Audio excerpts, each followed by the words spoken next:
Նարեկը զոհվել է նոյեմբերի 1-ի երեկոյան Մարտունի 2-ի Մոնթեի դիրքում, որը Մոնթեի դիրքն է հանդիսացել Կամար դիտակետը։ Իր մարտական ընկերներից պատմում են, ասում են,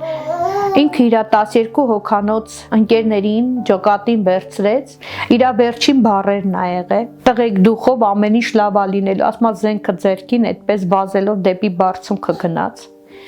Գնացել ա օգնության հասել, զենքը ձեռքը կռվելուց ա եղել, մարտը վարելու ժամանակ անօդաչու սարքից,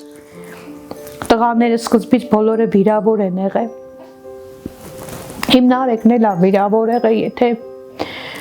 տղաներին շուտ հասնեին, հնարավոր էր, որ իրանք փրկվեին, շտապօգնության մեքենա չի եղել, որ իրենց հետ իջացնեն տղաները իմ